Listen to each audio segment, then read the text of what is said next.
What's up, guys? Welcome back to AKA Rakxm. I'm going to pick up on something I've been wanting to work on for a long time but never really got around to getting done. I'm going to pick up that review session type thing that I've been talking about for months. I did a couple of reviews back in June of the Mighty Morphin Power Rangers 25th anniversary comic book issue. You can actually find that on my channel right here. And the other thing I did was Free Comic Book Day review for all the stuff that came out on Free Comic Book Day. Also, you can click right here and check out part 1, and 2 and 3 follow suit. But today I'm going to talk about something else on the topic of Power Rangers. As I'm sure you guys know, the 28th was the 25th anniversary of Power Rangers, as well as being officially named National Power Rangers Day.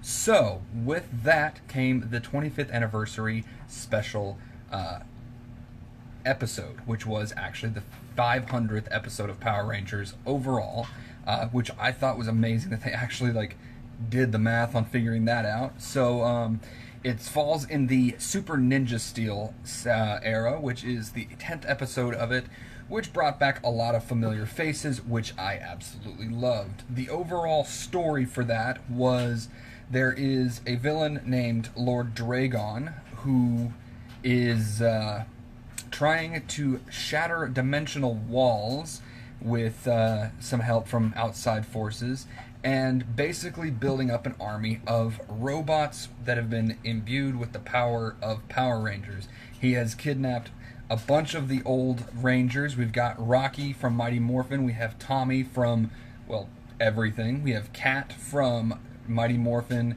Zeo, and Turbo. There is TJ from Space and Turbo. And then a bunch from series that I never really watched. So, as I said, Dragon has been kidnapping all of these Power Rangers and taking their life energy, powers, whatever you want to call them, and giving them to robots to give them the power of Power Rangers. Now, naturally, there's one Ranger that he takes the powers from first, being Tommy. Now, the Tommy robot can morph into the Black Ranger, which is pretty cool to see the sequence of the morphing for that particular Ranger. However, it is nothing compared to the actual sequence where we see Tommy fighting his robot counterpart and just going ham on him. We see not one, not two, but 4 of Tommy's possible morphs, all within one single morpher, which is reminiscent of his original Dragonzord morpher. You actually get to see a power coin for the Zeo powers. You get to see him transform into the Mighty Morphin green and white. And early in the episode, we actually see him as the Black Ranger before his robot counterpart takes over and actually is the Black Ranger as well. Now, I loved this fight sequence because we not only got to see these different forms of Tommy, but we also got to see him transition into these different forms. So as I mentioned before, when he's first introduced, he is as the Black Ranger, revealing that there is a power that Lord Dragon and his robot minions don't know about, and that is the power to turn invisible as the Black Dino Ranger. And when he does this, he ends up taking down a bunch of his forces and revealing himself to the Veteran Rangers and the Ninja Steel Rangers. And it's just really cool because everybody knows who Tommy is. Everybody knows who Tommy is. And from there they go on to fight more people. And he ends up helping rescue, a whole team of these Veteran Rangers from being, basically having their energies absorbed and taken away from them. And we actually see him fight against himself, as I mentioned before. Now, he's fighting against the robot who can only turn into the Dino Black Ranger.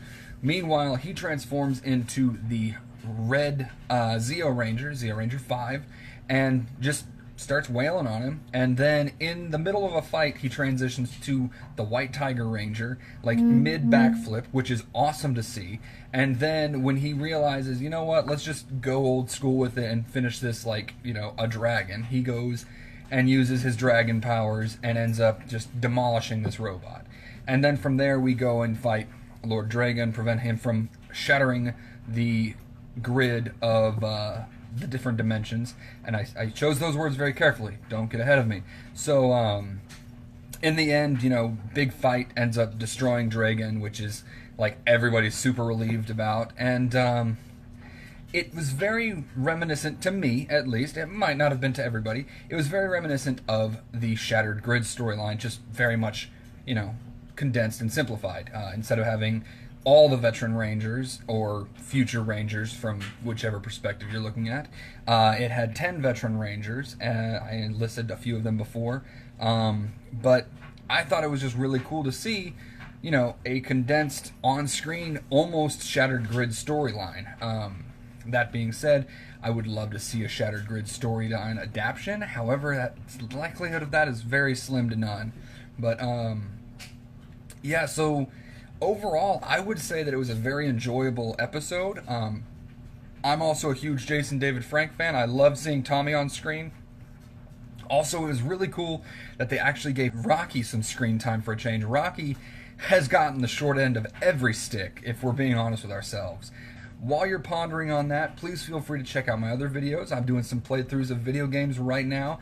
I'm also doing more reviews. Those will be coming out on a more regular basis, I'm hoping. And starting up pretty soon, I'm going to actually do a review of the Power Rangers Boom Studios comics to date. So I'm going to start with Go-Go Power Rangers and go all the way up through Shattered Grid. So stay tuned for that, guys. And as always, thanks for watching.